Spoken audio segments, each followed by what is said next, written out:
بسم اللہ الرحمن الرحیم. ناظرین السلام علیکم. میں ہوں آپ کا میزبان صاحب شاکر. وفاقی دارالحکومت اسلام آباد سے کچھ تازہ ترین اطلاعات اور ہم اپنے آپ سے شیئر کرتے ہیں. پچھلے ولاگ میں نے آپ کو بتایا کہ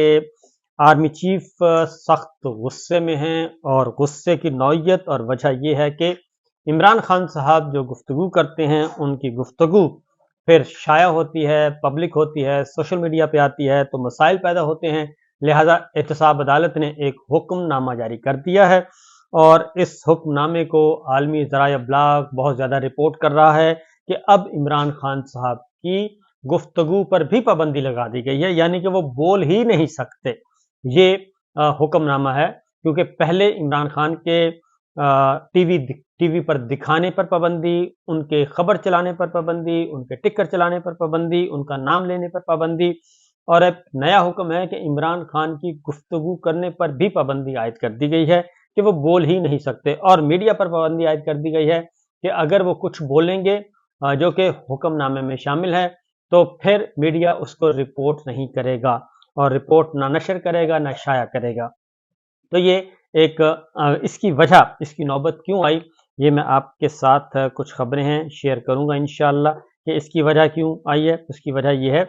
کہ آنے والے دن جو ہیں وہ کافی اہم نوعیت کے ہیں کیونکہ پاکستان تحریک انصاف اور متحدہ اپوزیشن جو کہ معرض وجود میں آ چکی ہے وہ ایک تحریک شروع کر رہی ہے. اپوزیشن ساری جماعتیں مل کر، 6 جماعتیں ہیں اس میں، سب کے سب مل کر ایک مؤثر قسم کی تحریک شروع کر رہے ہیں اور وہ تحریک ہے حکومت ہٹاؤ حکومت گراؤ تحریک، اور نئے انتخابات کی طرف لے کر جانا مقصود ہے کیونکہ یہ نظام قبول نہیں، اس لیے یہ سب کچھ ہو رہا ہے. صورتحال اس وقت یہ ہے، جو مختصراً پہلے ذرا امپورٹنٹ 2-4 خبریں اور بھی لے لیں. پاکستان مسلم لیگ نواز کا بھی حال ذرا سنتے رہا کریں. مسلم لیگ نواز کی سینٹرل ایگزیکٹو کمیٹی مرکزی جنرل کونسل کا اجلاس جو ہے، مرکزی جنرل کونسل کا اجلاس 11 مئی کو 3 بجے بلایا گیا ہے اور سیکرٹری جنرل احسن اقبال صاحب نے تمام اراکین کو نوٹس جاری کر دیے گئے ہیں. 4 صوبوں گلگت بلتستان، آزاد جموں و کشمیر کے مرکزی کونسلر شرکت کریں گے اور مجلس عاملہ، اراکین قومی اسمبلی اور سینٹ کے ارکان شریک ہوں گے اور مرکزی جنرل کونسل میں نواز شریف کو پارٹی کا صدر منتخب کیا جائے گا. تو اس طریقے سے پارٹی پر کنٹرول حاصل کرنے کے لیے جناب نواز شریف صاحب جو ہیں وہ واپس آ چکے ہیں، آ رہے ہیں، اور شہباز شریف صاحب جو ہیں آئندہ پارٹی کے صدر نہیں ہوں گے اور اگلے الیکشن میں شہباز شریف صاحب جو ہیں وہ دوسری تیسری پوزیشن پہ چلے جائیں گے. پہلی پوزیشن پہ نواز شریف صاحب ہوں گے، دوسرے پہ مریم صاحبہ ہوں گی اور تیسرے پہ شہباز شریف صاحب ہوں گے کیونکہ شہباز شریف صاحب جو ہیں وہ ذرا تھوڑا سا نواز شریف صاحب کے برعکس ان کے ہاتھ سے نکلتے جا رہے ہیں، لہٰذا یہ نوبت اس لیے آئی ہے. اور کیونکہ وزیر اعظم بننا تھا نواز شریف صاحب نے لیکن بن گئے شہباز شریف صاحب. بہرحال اس کے ساتھ ساتھ ایک اور خبر بھی ہے جی، اور وہ ہے رانا ثناء اللہ صاحب کا شکریہ ادا کیا ہے علیمہ خان صاحبہ نے، اور انہوں نے کہا ہے کہ میں بلا وجہ رانا ثناء اللہ صاحب کو کوستی رہی تو اب ہم سارے ان کے احسان مند ہیں کہ انہوں نے عمران خان صاحب پہ، شاہ محمود قریشی صاحب پہ سائفر کا مقدمہ درج کروایا اور اب سائفر کی حقیقت جو ہے وہ پوری دنیا کو، پاکستان کے عوام کو معلوم ہو چکی ہے اور آنے والے دنوں میں سائفر مزید کھل کر جب سامنے آئے گا اور جب یہ کیس ختم ہو جائے گا تو اس کے بعد سائفر جو ہے اب وہ سیکرٹ ڈاکومنٹ نہیں رہے گا کیونکہ وہ اب اوپن ہو چکا ہے، کورٹ میں آ چکا ہے، لہٰذا اب اس کا انتظار کرنا چاہیے. اس کے ساتھ ساتھ پاکستان تحریک انصاف کی جو ملاقات ہوئی ہے، پاکستان تحریک انصاف کے چیئرمین سے ملاقات ہوئی ہے لیڈرشپ کی، اور شیر افضل مروت صاحب نے اور دیگر رہنماؤں نے باہر آ کر جو گفتگو کی ہے اس میں شیر افضل مروت صاحب کی سرزنش کی گئی ہے اور عمران خان صاحب کو شکایتیں پہنچی ہوئی تھیں پہلے ہی شیر افضل مروت صاحب کے بارے میں کہ وہ بہت زیادہ بولتے ہیں تو ان کو کنٹرول کیا جائے، تو لہٰذا انہوں نے براہ راست ان کی سرزنش کی ہے اور انہیں ہدایت کی ہے کہ جناب آپ احتیاط کر کے بولا کریں اور اتنے مسائل پیدا نہ کریں کہ میرے لیے بھی مسئلہ بن جائیں آپ. تو لہٰذا سعودی عرب سے متعلق جو بیان تھا وہ اس کے بارے میں شیر افضل مروت صاحب نے کہا کہ جی وہ میری ذاتی رائے تھی، تو خان صاحب نے کہا ہے کہ آپ کی ذاتی رائے اب کوئی نہیں ہے، آپ جب بولتے ہیں تو اس کا مطلب ہے کہ آپ پاکستان تحریک انصاف کے سینئر رہنما کے طور پہ بول رہے ہیں، اس لیے آپ اپنی نئی پوزیشن کو سمجھیں اور اس کے اکارڈنگلی بات کیا کریں. تو لہٰذا آئندہ دوبارہ شکایت نہیں آنی چاہیے. اگلی بات جو بہت ہی امپورٹنٹ ہے وہ ہے آج جمعۃ المبارک سے پاکستان تحریک انصاف ایک نئی تحریک شروع کر رہی ہے اور باقاعدہ طور پر مؤثر انداز میں آج اس کا پہلا دن ہے اور جمعے کے دن احتجاج کیا جائے گا. جمعے کے بعد الیکشن میں دھاندلی اور جو دھمکیاں مل رہی ہیں اراکین پارلیمان کو اور جو ملٹری کورٹس میں، فوجی عدالتوں میں اور فوج کی تحویل میں جو پاکستان تحریک انصاف کے رہنما اور کارکنان ہیں ان کے خلاف آج احتجاج کیا جائے گا. لیکن اس دوران ایک گرینڈ اپوزیشن الائنس کا اجلاس ہوا اور اس اجلاس میں ملک بھر میں جلد سے جلوسوں کا بھی اعلان کر دیا گیا ہے. اور اس میں محمود خان اچکزئی صاحب انہوں نے کہا ہے کہ جی پاکستان دن بدن ڈوب رہا ہے اور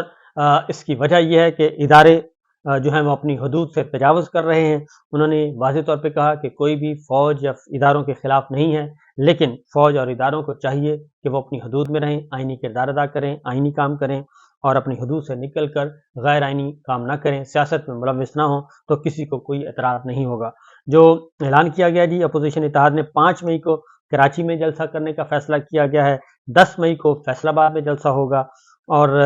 محمود خان اچکزئی صاحب نے یہ ساری باتیں بتائیں اور انہوں نے کہا کہ امید ہے کہ شہباز شریف صاحب جو ہیں اب رکاوٹیں کھڑی نہیں کریں گے، کیونکہ جمہوریت اب آ چکی ہے، الیکشن ہو چکے ہیں، ان کی حکومت ہے. تو شہباز شریف کو کہتا ہوں کہ آئیے 2 نمائندے منتخب کریں اور بیٹھ کر بات کریں. تحریک انصاف کو میں بات چیت پر آمادہ کر لوں گا. محمود خان اچکزئی صاحب نے کہا ملک کے سب فیصلے اور پالیسیاں پارلیمنٹ میں بننی چاہیے اور اس سے باہر نہیں ہونی چاہیے. لیکن اس کے ساتھ ساتھ جو امپورٹنٹ چیز ہے وہ ہے جیسے ہی پاکستان تحریک انصاف اور سنی اتحاد کونسل نے تحریک کا اعلان کیا اور اپوزیشن الائنس نے، تو دھمکیاں ملنا شروع ہو گئی ہیں اور دھمکیاں کافی سنجیدہ نوعیت کی ہیں. اور صاحبزادہ حامد رضا نے بتایا کہ اس دھمکیوں کی جی اراکین پارلیمان کو اور پاکستان تحریک انصاف اور سنی اتحاد کونسل کے رہنماؤں کو قبروں کی تصویریں بھیجی جا رہی ہیں، مختلف نمبروں سے مخصوص نمبروں سے واٹس ایپ کی جاتی ہیں قبروں کی تصویریں. تو انہوں نے کہا کہ اس سے کوئی فرق نہیں پڑتا، مسلمان جو ہیں انہوں نے تو قبروں میں ہی جانا ہے. تو لیکن انہوں نے سنگین نتائج کا بھی حامد رضا صاحب نے کہا کہ یہ نہ سمجھیں کہ اگر ہمارے ساتھ کوئی زیادتی کی جائے گی تو ہم خاموش رہیں گے اور اگر ہم مر گئے تو ہمارے جو ورثہ ہیں وہ اس کا انتقام لیں گے. لیکن اب یہ نہیں ہوگا کہ آپ جو چاہیں کریں اور ہم اسی ڈگر پہ چلتے رہیں گے اور جو آپ کہتے رہیں گے ہم وہ مانتے رہیں گے، یہ ممکن نہیں ہے. اس لیے انہوں نے کہا ہے کہ اپوزیشن کی طرف سے یہ میسیج دیا ہے خاص طور پہ ان لوگوں کو جو یہ سب کچھ دھمکیاں دے رہے ہیں، سب کچھ کر رہے ہیں. تو معاملات تھوڑے سے سنجیدہ ہو رہے ہیں. میرا اپنا خیال ہے کہ شاید جب سے ججز کا خط معاملہ آیا ہے اور عدلیہ نے اپنا پریشر قبول کرنے سے انکار کر دیا ہے، اس کے بعد اب یہ دوبارہ ایک نیا سلسلہ شروع ہوا ہے اور یہ بھی ختم ہو جائے گا آہستہ آہستہ. کیونکہ ابھی کل ہی کی بات ہے کہ فواد چودھری صاحب نے پرسوں گفتگو کی. انہوں نے گفتگو کی کہ عمران خان صاحب سے بات کرنی پڑے گی. عمران خان پاکستان تحریک انصاف اور عمران خان جو ہے وہ پاکستانی سیاست کے ایک لازمی اور اہم کھلاڑی ہیں اور جب تک ان سے بات نہیں کی جاتی، جب تک ان کو رہا نہیں کیا جاتا، مسائل حل نہیں ہوں گے. پھر انہوں نے یہ بھی کہا تھا کہ میں ابھی بھی پاکستان تحریک انصاف میں ہوں، میرا مقدمہ عمران خان صاحب کے سامنے ہے، وہ ابھی عمران خان صاحب کی مرضی ہے جو بھی میرے بارے میں فیصلہ کریں اور میں ابھی پی ٹی آئی کا حصہ ہوں. یہ انہوں نے پرسوں بات کی تھی اور کل ان کو کیا کیا گیا، کل ہی جواب آ گیا اور وہ کہا گیا کہ جی ان کو 9 مئی کے جو واقعات ہیں تو فواد چودھری صاحب کو شامل تفتیش کرنے کا فیصلہ کر لیا گیا ہے. یہی بات ہم کہتے ہیں کہ 9 مئی جو ہے وہ کچھ بھی نہیں ہے اور 9 مئی بس ایسے ہی ہے کہ جو پاکستان تحریک انصاف کے ساتھ جڑے گا، جو عمران خان کے ساتھ جڑے گا، اس کو آپ 9 مئی میں فکس کر دیں اور ایک بے بنیاد مقدمہ شروع کر دیں. تو ان کو بھی کہا گیا کہ جی کیونکہ تفتیش ہو رہی ہے تو جو جاری تفتیش ہے اس کی بنیاد پہ فیصلہ کیا گیا ہے. تو میرا خیال ہے کہ یہ فواد چودھری صاحب کو میسیج دیا جا رہا ہے کہ جناب آپ دوبارہ سے جیل جانے کی تیاری کریں. تو میرا اپنا لیکن یہ اتنا زیادہ اب وہ کام ہو نہیں سکتا کیونکہ اب سپریم کورٹ آف پاکستان میں بھی مقدمہ جو ہے وہ لارجر بینچ کے سامنے پہنچ چکا ہے اور 9 مئی کے واقعات جو ہیں اس میں ججز جو ہیں وہ اب عدالتیں جو ہیں وہ ریلیف دینا شروع کر دیا ہے اور کسی قسم کی اس طریقے سے پریشر برداشت نہیں کیا جا رہا. لیکن بہتر یہی ہے کہ ہماری اسٹیبلشمنٹ کو بھی چاہیے کہ وہ اس طرح کے اب انتقامی کارروائیاں کرنے کے بجائے صورتحال کو بہتر کرے اور ہر وقت یہ مذاق نہ بنائے. 9 مئی کا پہلا ہی بہت مذاق بن چکا ہے اور مزید مذاق نہ بنایا جائے, کیونکہ وہ رپورٹ دیکھ لیں جو آئی ہے انسانی حقوق کی رپورٹ, اور اس میں 9 مئی کے بعد کی سچویشن ساری کی ساری اس میں ذکر ہے, اور 9 مئی کے بعد جو کچھ کیا گیا میڈیا کے ساتھ, عدالت کے ساتھ, صحافت کے ساتھ اور پولیٹیکل ورکرز کے ساتھ اور ججز کے ساتھ, وہ سارے کا سارا اس میں رپورٹ ہو چکا ہے. تو کیوں ایک پاکستان کو بلا وجہ تماشا بنایا جا رہا ہے؟ اب اگلی بات, عمر ایوب صاحب نے ایک انکشاف کیا ہے. انہوں نے کہا ہے کہ جی ہمیں معلومات ملی ہیں کہ فوجی اڈے دیے جا رہے ہیں اور امریکہ کو, اور انہوں نے کہا کہ ہمیں پوچھنا چاہتے ہیں کہ یہ کس کو اڈے دیے جا رہے ہیں اور کیوں دیے جا رہے ہیں. اور وزیر دفاع خواجہ آصف صاحب انہوں نے کہا کہ آئیں اور آ کے قومی اسمبلی میں آئیں اور آ کر بات کریں اور اس بات کی تصدیق یا تردید کریں اور پارلیمان کو اعتماد میں لیں کہ یہ ماجرا کیا ہے. دوسری جانب جناب باجوہ صاحب کے بارے میں بدستور خبریں آ رہی ہیں, اور جو انہوں نے ایک کلیم کیا تھا, وہ کلیم جو قرآن اور قسمیں اٹھائی تھیں, قرآن کی قسمیں اور اللہ کی قسمیں اور پتہ نہیں کیا کیا کہا تھا, تو عرفان صدیقی صاحب بھی آ چکے ہیں میدان میں, اور انہوں نے کہا ہے کہ جنرل باجوہ نے نہ صرف یہ کہ ایکسٹینشن مانگی تھی اور آخری وقت تک کوشش کرتے رہے, اور انہوں نے یہ بھی کہا تھا کہ اگر مجھے ایکسٹینشن نہ دی گئی تو پھر میں مارشل لا لگا دوں گا, اور مارشل لا لگانے کی دھمکی بھی انہوں نے دی تھی. تو یہ صورتحال جو ہے, یہ جیسے ہی باجوہ صاحب کوئی بات کرتے ہیں جو کہ غلط بیانی پر مبنی ہوتی ہے تو اس کا رسپانس فوری طور پہ آ جاتا ہے. تو میرا اپنا مشورہ یہی ہے باجوہ صاحب کو کہ وہ خاموش رہیں تو زیادہ بہتر ہے, کیونکہ اس سے زیادہ اور کچھ اور ان کو ایسا نہ کریں, ایسا نہ ہو کہ ادارہ جو ہے وہ خود بولنے پر مجبور ہو جائے. باقی باتیں جی ایک اور خبر لے لیں. سپریم کورٹ کی جانب سے کاز لسٹ جاری کر دی گئی ہے, اور جو ججز کو خط لکھنے کا معاملہ ہے وہ کیس دوبارہ فکس ہو گیا ہے 30 اپریل کو, یعنی کہ آئندہ ہفتے,